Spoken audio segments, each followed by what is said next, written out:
Здравствуйте, мои дорогие! Это канал «После смерти сына.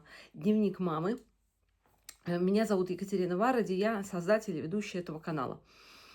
Сегодня 70-й день с того времени, как наш Ваня, наш младший сын, от нас ушел. Ну, я уже в прошлом видео говорила свое отношение по поводу того, что от нас ушел, от нас умер, нас покинул. Я не считаю их соответствующими действительности. Да, в какой-то степени мы не можем их видеть физически, но я, например, душой очень ощущаю Ваню рядом. И во многом у меня, может быть, с этим связано такое светлое настроение. Но не все так просто. То есть, смотрите, вчерашнее видео я записала, говоря о том, что насколько важно притворять наше горе, наше горевание, наше переживание горя в добро, и что вот этот огонек добра, он тьме не дает к нам подступиться. И это действительно так. Я в любой момент моей жизни могу под этим подписаться, но, к сожалению, тьма – это такая вещь, от которой не очень легко освободиться. Она присутствует и в тот самый момент, когда мы чуть-чуть теряем бдительность, опять же, вспоминаю «Грозного глаза Грюма», а это неизбежно, потому что человек не настолько совершенен, чтобы постоянно контролировать свои мысли. Эта тьма, она так, знаете, аккуратненько подползает. И, безусловно, именно поэтому это происходит всегда ночью, или когда ты один, или когда тебе нечем заняться, или когда ты делаешь что-то, что не загружает твои мысли, потому что в этот момент ты ослабляешь контроль. Засыпая, ты не властвуешь, в общем-то, над своими мыслями. И вот у меня произошло как раз так, что я вчера записала видео, сделала обложку, все сделала, даже немножко раньше обычного у меня это все получилось, но, видимо, опыт уже накапливается. Вот, а потом легла, и у меня просто вот слезы хлынули из глаз. В общем-то, не было никакой, вернее, как, причина, она общая, она все время есть. Ваня. Э, я чувствую его, я понимаю, что он есть, что он живет, что мы с ним обязательно увидимся. Но все равно вот это ощущение, что его нет дома. И вчера же мы разговаривали, днем тоже о нем его вспоминали. И вот во всех наших разговорах он присутствует, и это очень здорово. Но иногда все равно становится горько от того, что вот этого физически Вани рядом с нами нет.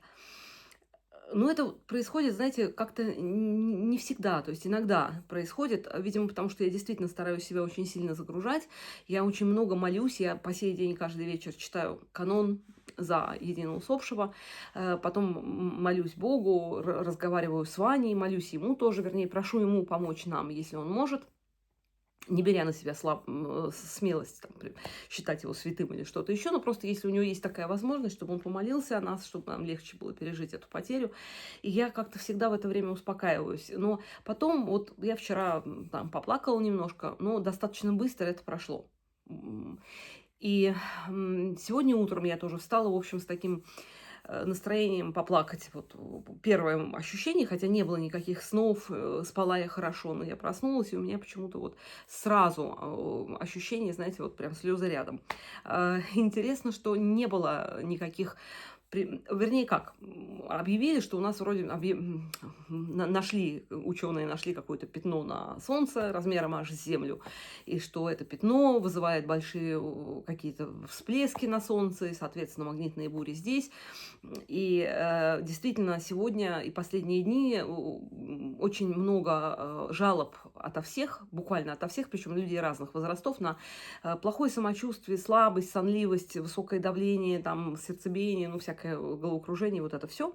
Что самое интересное, что я смотрю сайты периодически, когда вот мне, например, плохо становится, я смотрю, и часто очень совпадает с магнитными бурями. Специально я не смотрю, чтобы себя не программировать. В общем, по тем сайтам все нормально, тишь да гладь и Божья благодать. Но У всех сегодня было плохо, и у меня тоже, как ни странно, поднялось давление. У меня давление вообще ниже обычного, я не пью никаких таблеток от этого. А тут я смотрю, что тоже мне как-то вот... Может быть, мои слезы были связаны именно с этим. Вот не знаю, какое-то состояние, родители тоже жаловались на то, что муж жаловался. А получается, что сегодня я одна, потому что муж уехал на дачу, где будет проходить молодежная часть свадьбы нашего сына, там все приготовить. Там мастера пришли, там кое-что нужно починить. И получается, что он там один, ему тоже не очень хорошо, потому что там всем там не с кем разговаривать, и все мысли о Ване, понятно. Я здесь осталась одна, мне легче, потому что у меня родители, у меня Джек. Особенно Джек помогает, потому что родители рано ложатся спать, а Джек со мной спит в кровати практически нон-стоп. То есть я его вижу все время и чувствую. И это очень, то есть это настолько помогает, ребята. Это просто совершенно обалденная история. Тем более, я не знаю, как у других. Мне кажется, почти у всех так. Собаки очень... Вот моя собака, Джек, он перенимает мои биоритмы. То есть, скажем так, если он остается, например, с человеком, кто встает рано, он тоже встает рано и ходит гулять, и ложится рано, и у него все нормально. Я сова жуткая, то есть я ложусь бог знает когда и просыпаюсь бог знает когда. Для нормального человека это совершенно недопустимая история, если ты встаешь в 2 часа дня. Но если ты ложишься в 7 утра, то это как бы, или в 8 часов утра, то это нормально. И вот он совершенно спокойно может со мной проспать, если рядом нет движения вот вокруг, там никто не шуршит по дому, то он может со мной проспать, я не знаю, и до 3, и до 2, и до часу, и до 4, и, вернее, как я могу встать, например, в час, а он может еще часа 2 поспать. То есть, хотя это вижла венгерская, это надо понимать, что это рыжий вечный двигатель такой, который, ну, просто, вот ему скоро 9 лет, а у нас все время спрашивают, он еще щенок у вас? Ну, это прям очень помогает, поэтому я в своих рекомендациях все время говорю, заводите какое-нибудь животное, если вы не категорический противник. Потому что, да, это ответственность, да, это шерсть, да, это там необходимость кормить, поить и так далее, но вот это все, знаете, разные категории совсем. Вот это кормить, поить, шерсть и прочее, это материальная категория. А есть душевная, духовная категория, которая дает настолько больше. Вот просто, ну, я не знаю, мне кажется, что я бы на хлеб и воду пересела бы, только бы у меня была собака. Вот нет, не будь у меня денег на это, ни на что, то я буду сидеть на хлебе и воде, только чтобы рядом со мной было живое существо, хоть маленькое, хоть какое-то, но чтобы оно жило со мной. Это совершенно не попытка заместить животным человека, как раньше вот мой муж думал. Он все время говорил, что вот когда видел пожилого человека с собакой или там, молодых людей с собаками или с кошками, там, он говорит, вот, а они вместо того, чтобы обращать свою любовь к людям, они обращают, как бы проецируют свою любовь на животных, это неправильно. Я с этим принципиально не согласна, потому что, как я уже говорила, любовь – это то чувство, которое растет, и любовь к собаке никоим образом не уменьшает любви к людям, любви к своим детям. Прекрасно это все уживается вместе. Вот, и вот я, конечно, не то что сторонник, а потому что я прям вижу, как это помогает. Вот пока я была во Фрайбурге, я безумно скучала по Джеку, потому что вот именно его такое тепло, именно то, что это собака, вот она всегда тебе рада, она всегда рядом, она тебе помогает, она дает совершенно другой смысл жизни, вот каждому движению. Вот все время смех рядом с ним, все время какие-то он вытворяет вещи смешные. Не в плане того, что там что-то уничтожает дома, грызет и так далее. Ну, просто забавные они очень. Вот. Сегодня, значит, я проснулась в таком раздрае душевном, но особо не было у меня времени, потому что мне нужно было там на письма ответить, решить некоторые вопросы, там и по семейные вопросы, и организационные вопросы, и по работе, и все. А потом у нас сегодня было рисование. И, конечно, с давлением, которое у меня голова болела, и такое состояние, ну, вы понимаете, что такое рисование. Люди записываются заранее. И поэтому, ну, как бы основанием для отмены занятия может быть либо смерть, либо, ну, настолько тяжелое заболевание, чтобы ты с кровати не мог встать. Потому что люди планируют, люди ждут от тебя того, что ты дашь им то, чего обещал, и даже не в плане этой картины имеется в виду, но определенных эмоций, да, проведения времени. И это вот эта ответственность за других, она, безусловно, тебя держит. И я живу не только за счет... То есть рисование не является моим, моей работой в плане... это моя работа, но не она дает мне деньги для проживания. То есть, скажем так, от того, что я 2 раза в день рисую с командой, я не становлюсь не то что миллионером, а мне не будет даже минимальной зарплаты. Но это совершенно потрясающий заряд счастья и радости.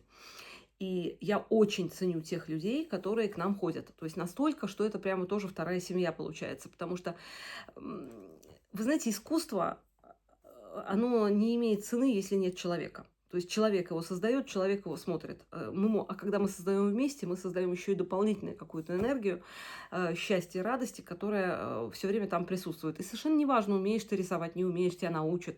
Любой человек может научиться. А главное, это вот то, что мы творим вместе. И творим доброе, потому что картина не может быть злой. Мы творим добро.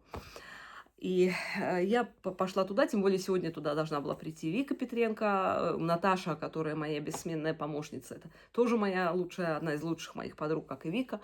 И такой день был в любом случае. Много сегодня народу поотказывалось, потому что у кого-то заболели дети одновременно, оба в лагере. Кто-то там не успел по работе, кто-то еще плохо себя чувствовал. То есть мы вообще не понимали, кто к нам придет и придет ли вообще. Но мы уже поняли по нашей практике, что мы в любом случае проводим занятия. Даже если мы приходим и никого нет, ну тогда закроемся и пойдем. Потому что частенько получается, что вот идешь, выходишь из дома, у тебя там заявлено 3 участника, приходишь, их уже 15. Бывает иногда наоборот, когда ты рассчитываешь на 15, а приходит 8.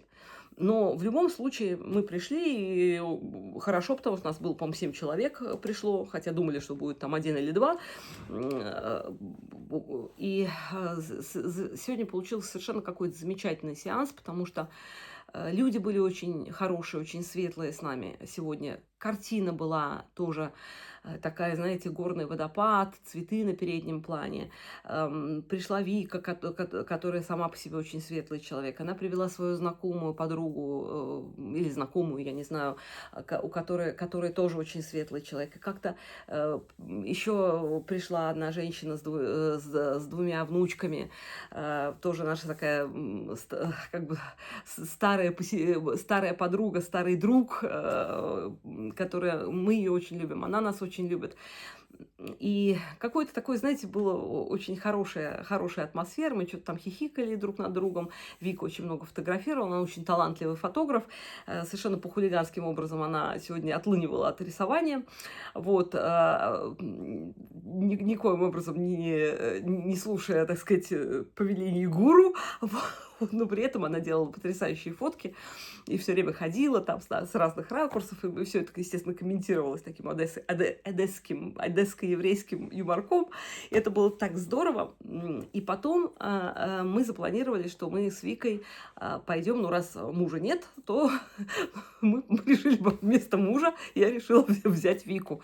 Вот. И после занятий мы отвезли Наташу и пошли гулять с Джеком.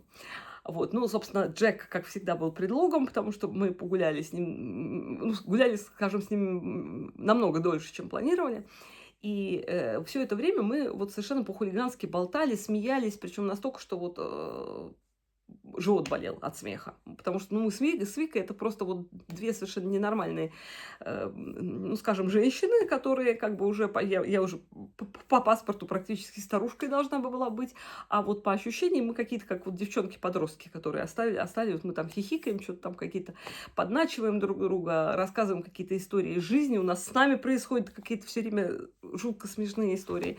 Страшно хочется это все где-то написать в какой-то книге, потому что это прям вот, знаете, прям хороший такой драгунский, типа Денискиных рассказов или там еще чего-то, потому что, ну, что с нами происходит, каждый раз это просто, ну, хоть стой, хоть падай. Что с нами, что с нашими членами нашей семьи и с их взаимоотношениями. То есть и тут же мы вспоминали и то, как Ванька себя вел, и я рассказывала какие-то истории из его жизни. Он страшно юморной был и есть, я уверена. То есть его чувство юмора мог позавидовать абсолютно кто угодно. Вот люди говорили, что его одноклассники говорили, что, слушай, вот другим людям надо там изгаляться как-то, чтобы над ними посмеялись. Тебе достаточно рот открыть, и все уже лежат от смеха.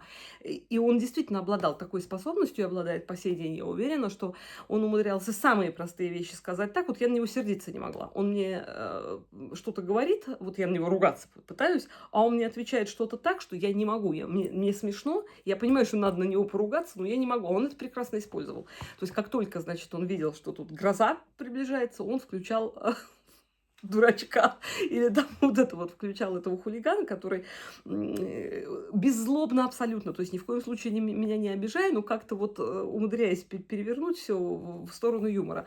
И вот как он, какие у него отношения были с людьми, как он вообще по-хитрому когда-то очень забавно, озорным таким был человеком всегда, я еще раз говорю, остается по сей день, я абсолютно уверена, что там небеса дрожат от его жизнерадостности.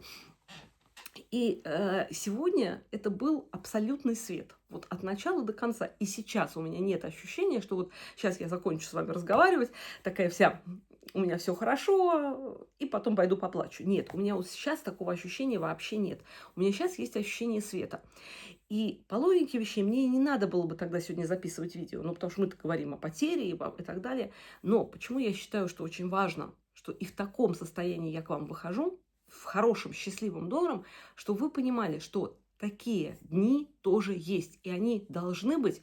И вот я могу ошибаться, я мама, я недавно потеряла своего ребенка, я прошла все ступени ада, которые с ним были, и болезни, и все что угодно. Он умирал у меня на руках. Я имею право это сказать, что мне кажется, что ни в коем случае нельзя чувствовать вину за то, что вы чему-то радуетесь, или вы смотрите комедию и смеетесь, или не надо избегать общения с друзьями. Единственное, что, как мне кажется, очень хорошая идея, я где-то прочитала, не прочитала, мне кто-то из подписчиков, между прочим, написал, и я все собираюсь это вам озвучить, все не успеваю, что женщина, у которой умер ребенок, она просто написала памятку о том, что с ней можно делать, что ей можно говорить, а что ей говорить нельзя. И эту памятку выдавала всем, с кем она общалась. То есть она там просила, что вы можете спокойно упоминать моего ребенка, мне это приятно. Вы не даете мне советов, вы не говорите мне, что я должна родить еще одного ребенка, вы мне не говорите, что Бог не дает креста тяжелее, чем ты можешь перенести, раздал тебе, значит, перенесешь ты. То есть у нее был такой вот список. Вот, безусловно, если у вас такие друзья, которые вам такое говорят, то от таких друзей, наверное, лучше на какое-то время воздержаться. Но если вы знаете, что у вас есть тактичные друзья, или вы изначально сказали, как вот я писала, например, у себя в Фейсбуке, и многим отвечала в сообщениях, что, извините, я сейчас не могу разговаривать, я просто не могу говорить, и Наташу просила, потому что Наташа, как щит мой такой стояла, она за меня рассказывала людям, что у нас происходит. Я говорила: Наташа, объясни всем, пожалуйста, пусть не обижаются, но я просто сейчас не могу говорить.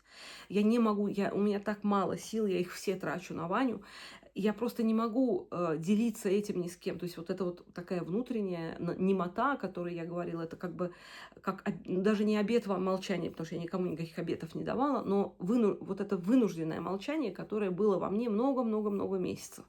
И люди это поняли. И вот сейчас, знаете, необычным совершенно образом я очень много встречаюсь с людьми благодаря своей деятельности. То есть у меня 2 галереи, к нам приходят художники, у нас постоянно проходят международные конкурсы, я рисую, у меня там церковная школа, родители, вот как я говорила, на похороны Вани пришло там несколько сотен человек, потом на поминки та же самая история. И ко мне все подходили. Но, честно вам сказать, ни одного совета вот такого, какого-то типа, ну забудешь и так далее, все очень сопереживали, настолько, что даже я многих утешала.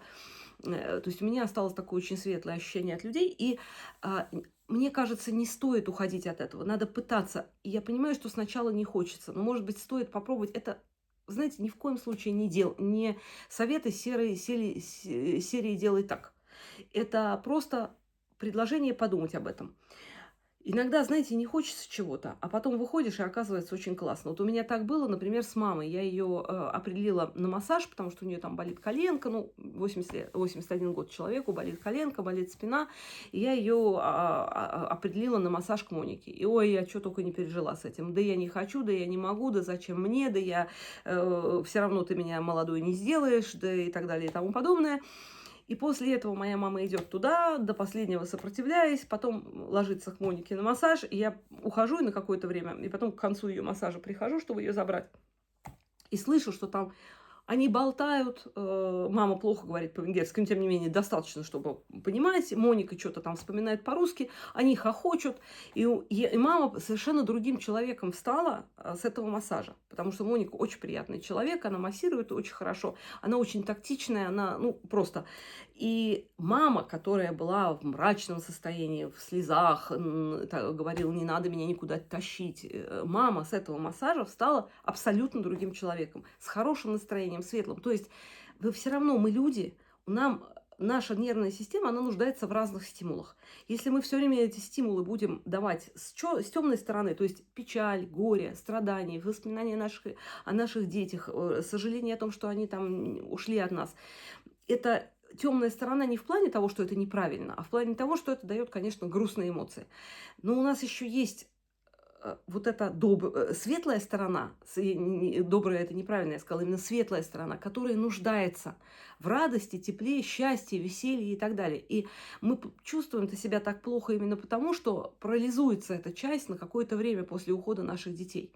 И вот надо эту часть как можно скорее реанимировать. Я не считаю это предательством по отношению к своим детям. Я не считаю, что то, что я сегодняшний день провела в свете и в радости, и что у меня сейчас замечательное настроение, я не считаю это предательством по отношению к Ване. Я абсолютно уверена, вот если я задам вопрос себе честно и вспомню честно своего ребенка, он никогда бы не хотел, чтобы я долго плакала по поводу него, и чтобы я бросила всю свою деятельность, чтобы я сидела затворницей и носила траур. Он хотел бы, чтобы я жила. Так же, как, например, у меня папа говорит, вот если я умру, никаких похорон не устраивайте, никого не приглашайте, живите как... Мое место уже там. То же самое у меня муж говорит. Я, когда умру, даже не смейте обо мне переживать, потому что это нормально. Радуйтесь. Я говорю, слушай, ну извини, давай уж вот из того света нами, пожалуйста, не управляй. Что мы там должны делать, что не должны, мы сами как-нибудь разберемся. Вот. Ну, это как бы, да, из области хохм, но тем не менее, наши умершие, они совершенно не хотят от нас того, чтобы мы с вами закисли. Они хотят, чтобы мы их помнили, мы их любили, но доказывали это не тем, что мы все время плачем и все время уходим от всех, а тем, что мы стараемся по возможности жить, творить добро, приносить радость. И вот у всего есть навык, у каждого действия есть навык. Я заметила, что поначалу мне было очень трудно. Вот я приехала из Фрайбурга, и для меня выйти из дома и начать с кем-то разговор, это нужно было себя преодолеть, хотя я общительный человек. Я не полностью экстраверт, хотя по мне кажется, что я полностью экстраверт. Я не полностью экстраверт. Мне нужно достаточно много одиночества, времени тихого. Именно поэтому я художник. Мне нужно время тишины. Но я прям себя преодолевала, даже я при моем большом опыте общения с людьми. Легче всего мне было общаться с подростками, потому что я вообще очень люблю общаться с детьми. Любого возраста, вот для меня это какая-то как любимая аудитория, потому что с ними можно и посмеяться, с ними можно и пошутить. Они настолько креативные, продуктивные, интересные, еще не зашоренные. Похулиганить с ними можно, похохмить, вот, послушать их мемы. Там вот это все, это прям очень классно. Вот. И сейчас я заметила, что мне это становится делать все легче и легче.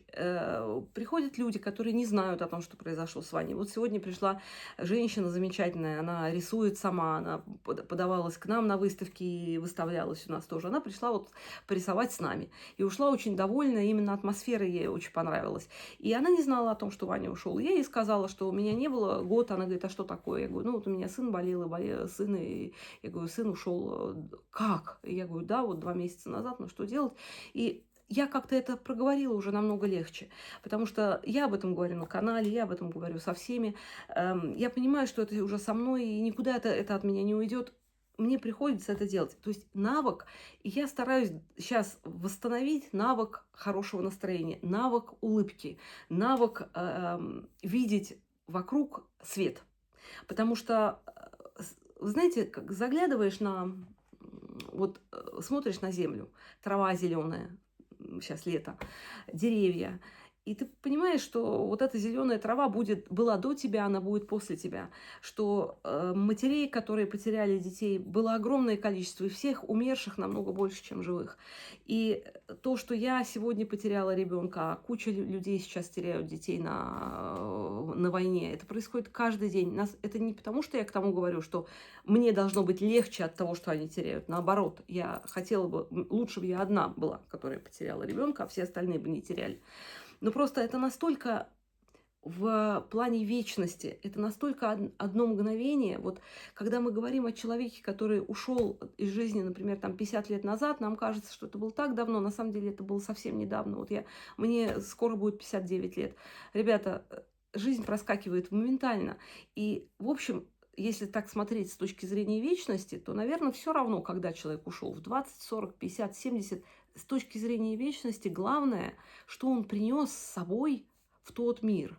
То есть, если этот ребенок даже маленький уходит, то он приносит в тот мир невинность, чистоту, радость, любовь, потому что маленький ребенок, он другого не умеет, он только любить умеет и нести свет. Ребенок, становящийся старше, у него уже больше всяких там, я не знаю, заморочек, но он тоже, чем старше мы становимся, тем сложнее нам сохранить вот этот внутренний огонь чистым. И вот важно то, что мы туда уносим. Если вдруг наши близкие не унесли много света, то мы можем им помочь нашими добрыми делами во имя их. Я абсолютно уверена, что это не просто слова, что это вот как энергия между людьми передается, так она передается и между тонким и вот нашим миром, между там эфиром и я не знаю, как это можно называть правильно. То есть вот этой передачи энергии есть. Я прямо чувствую, что с тех пор, как я начала вести канал, я стала об этом говорить, я стала помогать людям. Я ежедневно получаю слова поддержки и благодарности от тех людей, которым это помогло, то, что я говорю, которые со мной переживают то, что они тоже переживают, но они переживают это не в одиночестве сейчас, а уже со мной, потому что у многих нет рядом людей, с кем можно там об этом поговорить, или таких же людей, которые тоже потеряли детей. Вот представляете себе, мне еще как важно, и знаете, вот этот момент, я хотела в одном из прошлых моих видео обратить на это внимание, прошла мимо. Вот это «не судите, да не судимы будете». Не потому что это Библия, не потому что это про религию, а потому что, знаете, вот пришла ко мне женщина 2 раза, была она у меня, рисовала, я о ней ничего не знала. И я ее плохо помню. То есть в связи с тем, что у меня очень большое количество людей проходит через наши мастер-классы, я очень часто знаю людей в лицо, но я не знаю их там имен и фамилии или знаю только имя. И она мне написала, что «Катя, я у вас была на мастер-классе, я была 2 раза, спасибо вам за ваш канал, я к вам как раз приходила за утешением, потому что у меня умер маленький ребенок». Вот. И я так думаю, боже мой, вероятнее всего, когда она пришла, она была не в очень хорошем состоянии. Наверняка она не улыбалась, не шутила, не была такой милашкой, которая прям всем хочет понравиться. Вероятнее всего, она была погружена в свое горе. Так же, как к нам пришла женщина, у которой год назад умер сын, и она сказала, что мы научили ее опять улыбаться, потому что она попала в сообщество очень доброжелательное. И я в этом плане очень горжусь нашим клубом, потому что у нас замечательная атмосфера.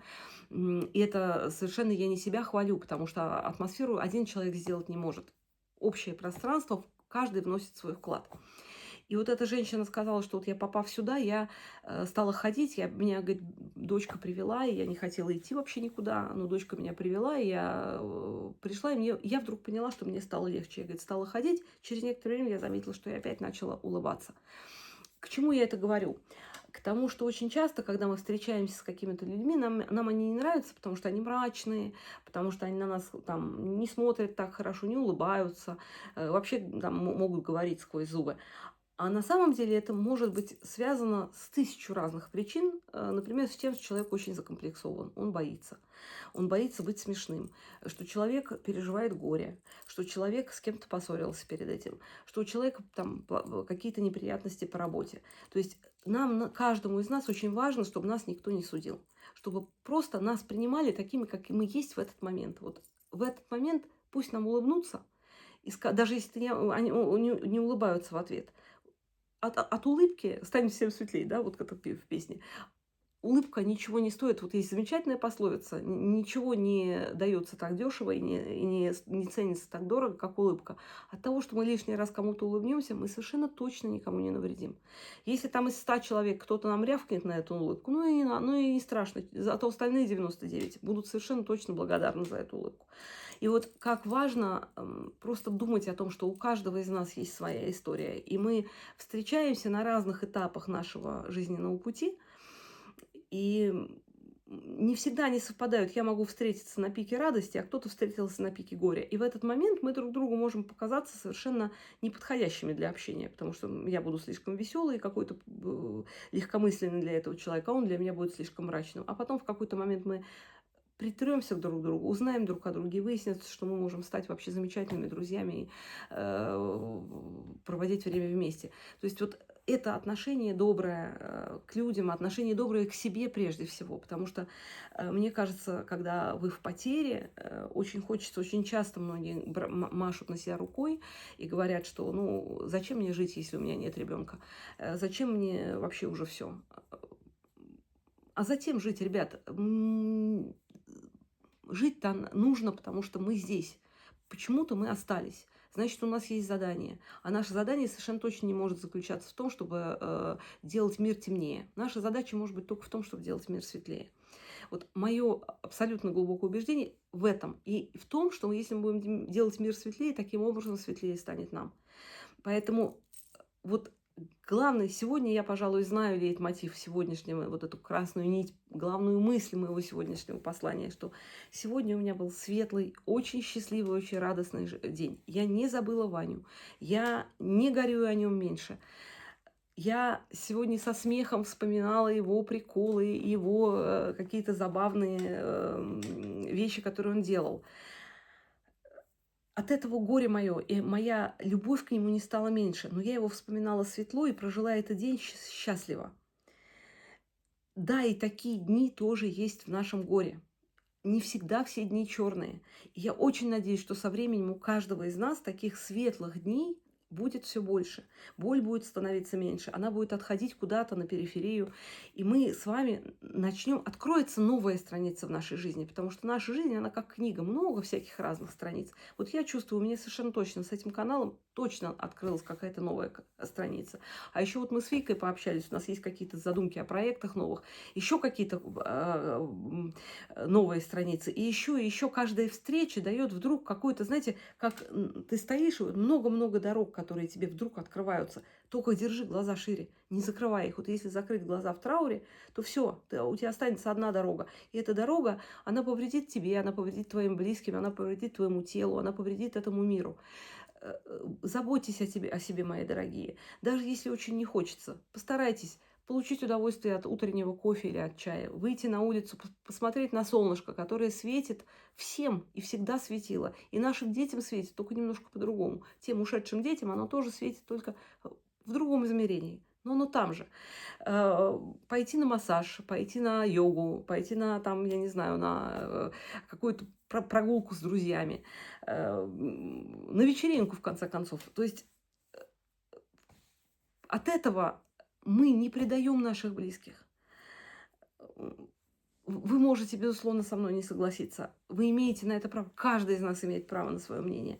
Я это говорю абсолютно не потому, что считаю себя правой. Я не знаю. Я каждый день себя обретаю заново, новые мысли обретаю, думаю их. Иногда они вдруг оказываются неверными. Я тогда вам об этом говорю, что вот я тут подумала, оказалось не так.